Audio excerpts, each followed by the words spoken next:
ये विक्रमी संवत के महीने, संवत मतलब ईयर, वापस ये मंथ है भाई। इंग्लिश वालों ने इंग्लिश नहीं लिखी थोड़ी सी, फिर कोई इंग्लिश वाला कहेगा कि हमने कौन सी मोरनी की बातें मारे हैं। मैं लिख दूं कि मंथ्स ऑफ विक्रमी ईयर, कि विक्रमी जो कैलेंडर होता है उसमें कौन कौन से महीने होते हैं। ज्यादातर के नाम आपको याद होंगे ही। इंग्लिश वाले अपने थोड़े से इनके आगे अपनी वाली स्टाइल लगा देते हैं, चैत्र को चैत्रा बोल देते हैं, वैशाख को वैशाखा बोल देते हैं। और तब मुझे और लगता है कि यार ये कल्चर तो मैं हिंदी में भी नहीं पढ़ा सकता। मैं इसको चैत्र वैशाख ज्येष्ठ आषाढ़ श्रावण भाद्रपद आश्विन, आपके कार्तिक मार्गशीर्ष पौष माघ फाल्गुन बोलता हूं तो भी मेरी आत्मा चित्कार चित्कार के कहती है कि राजवीर तू ऐसे कैसे कर सकता है, तू अपनी कल्चर को किसी विदेशी भाषा में कैसे पढ़ा सकता है। तो जब मैं ये कहता हूँ चैत्रा वैशाखा ज्येष्ठा आषाढ़ा, तब तो मुझे वो फील आती है कि हम है, ये हमारी काय, ये हमारी पार्टी हो रही है, वो वाला फील आने लग जाता है मुझे लगता है यार ये ऐसे कौन बोलता है चैत्र वैशाख इनको। ये चैत बैसाख जेठ साढ़ सावन भादवो आसोज काती मिंगसर पो मां फागण। मैंने कभी नहीं सुना कि मम्मी इनको पौष माघ और फाल्गुन बोलती है, मम्मी इनको पो मां फागण कहती है। मैंने कभी नहीं सुना कि मम्मी इनको कभी चैत्र वैशाख और ज्येष्ठ कहती है, चैत बैसाख जेठ। कौन आषाढ़ बोलता है इसको, साढ़ सावन भादवो आसोज काती मिंगसर।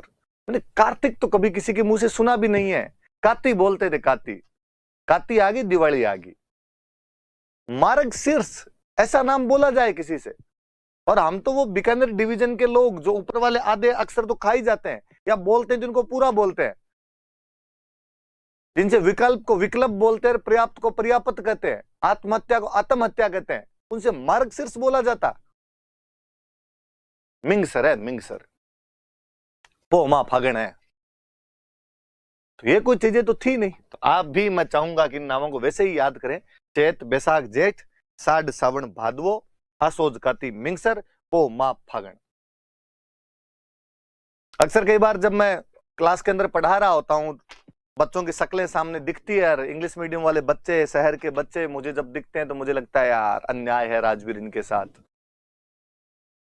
तुझे लगता है तू एकदम ठेठ देसी गांव से आया हुआ है, तुझे लगता है चैत बैसाख जेठ से याद हो जाते हैं। ये बच्चे कैसे याद करेंगे इनको? इन्होंने नाम पहली बार सुना इस चैत्र का, इनको कैसे आएगी ये कल्चर समझ में?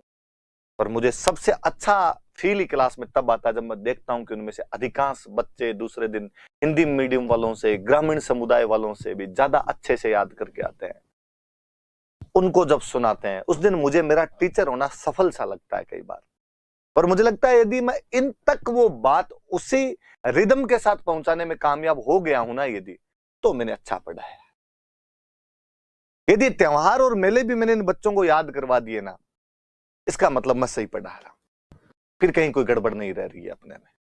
तो आप भी, मुझे लगता है कि शायद इंग्लिश मीडियम वाले जो भी होंगे तो इस चीज को थोड़ा सा फील करेंगे कि आप इसी प्रकार से पढ़ने की कोशिश करेंगे, तभी ये हो पाएगा अपने आप में। तो ये महीनों के नाम है।